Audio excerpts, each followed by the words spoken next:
Assalamualaikum warahmatullahi wabarakatuh. Alhamdulillah pada pagi hari ini kita bisa berkumpul dan bertemu untuk mengikuti pelajaran kita sejarah pendidikan Islam. Sebelum kita mulai proses pembelajaran kita, mari kita awali dengan pembacaan doa bersama. Bismillahirrahmanirrahim. Rabbi shrah li sadri wa yassir li amri wahlul 'uqdatam min lisani yafqahu qawli. Allahumma ya muallima Ibrahim allimna wa ya mufahhima Sulaiman fahimna bi rahmatika ya arhamar rahimin. Baik teman-teman, minggu yang kemarin kita sudah membahas tentang sejarah kelahiran Nabi Muhammad sampai beliaunya hijrah ke Madinah sampai meninggal. Kemudian di pertemuan kita yang kedua ini membahas tentang Khulafaur Rasyidin.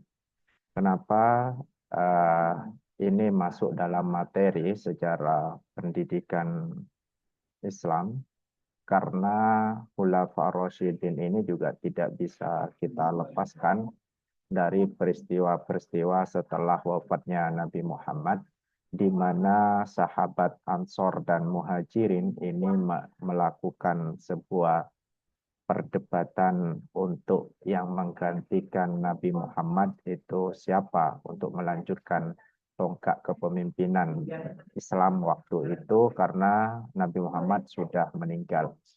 Sehingga ada beberapa tokoh yang diberikan oleh kaum Ansar, kemudian kaum Muhajirin yang ditunjuk untuk melanjutkan menjadi pemimpin dari beberapa perdebatan yang sangat lama, sehingga ditentukan untuk yang menjadi khalifah setelah Nabi Muhammad itu adalah Sayyidina Abu Bakar, yang sekaligus juga sebagai mertua ya dari Nabi Muhammad, karena putrinya Sayyidina Abu Bakar ini dinikahi oleh Nabi Muhammad SAW. Baik, tentang uh, kepemimpinan setelah Nabi Muhammad itu dinamakan Khulafaur Rasyidin. Tentunya timbul beberapa pertanyaan dari kita, siapakah Khulafaur Rasyidin itu? Yang pertama ada Sayyidina Abu Bakar As-Siddiq, yang kedua Sayyidina Umar bin Khattab, yang ketiga ada Sayyidina Utsman bin Affan, yang keempat, yang terakhir adalah Sayyidina Ali bin Abi Thalib. Ya. Sayyidina Ali bin Abi Thalib ini adalah yang terakhir. Khulafaur Rasyidin ini terus berkembang sampai berpuluh-puluh tahun masa memimpin umat Islam waktu itu setelah Nabi Muhammad. Kembali ke materi kita tentang Khulafaur Rasyidin. Pada masa Khulafaur Rasyidin, Islam mengalami perkembangan yang sangat pesat dalam bidang politik, ekonomi, maupun sosial. Periode ini menjadi fondasi bagi ekstensi Islam di masa selanjutnya. Dan perlu teman-teman ketahui bahwasanya dari setiap khalifah yang menjadi pemimpin pada masa Khulafaur Rasyidin ini memiliki program dan tantangan sendiri pada masanya. Contohnya misalkan yang pertama adalah Sayyidina Abu Bakar As-Siddiq, khalifah pertama yang terpilih secara musyawarah dan mufakat. Beliau adalah sahabat terdekat Nabi Muhammad dan memiliki integritas yang tinggi. Masa pemerintahan dari Khalifah Sayyidina Abu Bakar ini selama 2 tahun 3 bulan. Fokus dalam kekhalifahan itu tentang bagaimana Sayyidina Abu Bakar, karena yang pertama dan perdana, kemudian melakukan konsolidasi internal dan memerangi kemurtatan. Jadi ketika Nabi Muhammad wafat, umat Islam itu banyak yang murtad waktu itu. Murtad di dalam masanya Sayyidina Abu Bakar ini dibagi menjadi 2 golongan. Yang pertama adalah murtad yang keluar dari agama Islam. Yang pertama yaitu murtad yang keluar yang tidak mau bayar pajak. Ya, jadi murtadnya itu adalah membangkang, tidak membayar pajak waktu itu, sehingga menjadi dua golongan. Golongan yang pertama adalah murtad yang tidak bayar pajak, yang kedua adalah murtad yang keluar dari agama Islam. Nah, ini adalah sebagai tugas pokok dan besarnya Sayyidina Abu Bakar waktu itu untuk memerangi orang-orang yang murtad. Kemudian yang ketiga, warisan kepemimpinannya meletakkan dasar pemerintahan Islam yang adil dan berkeadilan, meninggalkan teladan yang sangat baik bagi para khalifah selanjutnya. Oke. Yang kedua, khalifah yang kedua itu dipimpin oleh Sayyidina Umar bin Khattab. Apa tugas pokok dari kekhalifahan Sayyidina Umar bin Khattab? Tugas kekhalifannya adalah perluasan wilayah, ekspansi wilayah. Umar bin Khattab ini melanjutkan ekspansi Islam sampai ke Mesir, Suriah, Irak, dan Persia. Itu terjadi pada masa Sayyidina Umar bin Khattab. Yang kedua adalah tentang penataan administrasi. Beliau membentuk departemen-departemen pemerintahan dan menetapkan sistem gaji bagi tentara dan pegawai. Itu terjadi pada masa Khalifah Sayyidina Umar bin Khattab. Yang ketiga, pembangunan infrastruktur. Yang keempat, penegakan hukum. Jadi hukum orang yang melanggar peraturan itu sanksinya apa, itu sudah mulai dipikirkan dan ditentukan pada masa Sayyidina Umar bin Khattab.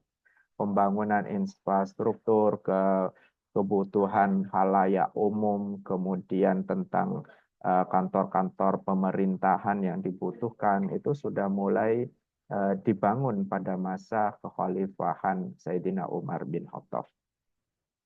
Masa pemerintahan yang ketiga pada khalifah yang ketiga yaitu Sayyidina Utsman bin Affan. Sayyidina Utsman bin Affan ini menjadi khalifah itu selama 12 tahun. Pada tahun pertama 1 sampai 6 ini masih pemerintahannya masih berjalan dengan lancar dan kondusif, tidak ada konflik di dalamnya, tetapi di tahun ke-6 ke atas sampai 12 tahun beliau menjabat menjadi khalifah, ini baru muncul konflik yang ada di dalamnya. Yang ada di dalamnya muncul konflik ya. Dan disinilah awal mula masyarakat Muslim di dalam tubuh Islam itu terpecah. Jadi Islam sendiri terpecah itu sudah mulai terjadi pada masa Khalifah Utsman bin Affan di 6 tahun ke atas. Ini ada konflik intern sudah di dalamnya. Apa saja programnya? Kodifikasi Al-Quran. Utsman bin Affan memerintahkan penulisan salinan Al-Quran yang seragam untuk menghindari perbedaan bacaan. Perluasan wilayah yang sebelumnya dilakukan oleh Sayyidina Umar bin Khattab itu juga diteruskan, bahkan meluas hingga ke timur laut, Afrika, Armenia, dan Kaukasus. Ini terjadi pada masa Sayyidina Utsman. Pembangunan infrastruktur, perbedaan pendapat, ya ini terjadi pada masa Sayyidina Utsman. Kemudian yang terakhir, yaitu masa pemerintahan Ali bin Abi Thalib. Masa Ali bin Abi Thalib ini sudah jelas-jelas terjadi perpecahan dalam tubuh Islam itu sendiri, di mana dibuktikan adanya peperangan pertempuran sesama Islam antara Ali bin Abi Thalib dengan Muawiyah, ya, sehingga dikenal dengan perang Siffin. Yang kedua, peperangan yang terjadi antara Sayyidina Ali dengan istri Nabi Muhammad Siti Aisyah waktu itu yang dikenal dengan perang Jamal.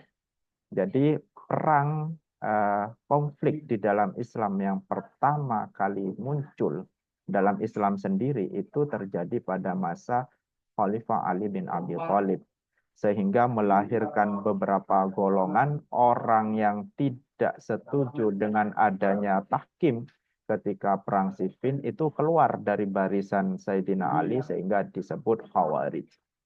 Sedangkan Sayyidina Ali sendiri disebut dengan golongan Syiah. Nah, ini baru muncul firqah-firqah setelah pertempuran antara Sayyidina Ali dan Muawiyah. Kemudian yang kedua, Sayyidina Ali juga dikenal sebagai orang yang adil, pemimpin yang sangat menjunjung tinggi keadilan dan persamaan hak. Yang ketiga, Sayyidina Ali juga dikenal adalah seorang cendekiawan dan ahli dalam berbagai bidang ilmu pengetahuan. Ya.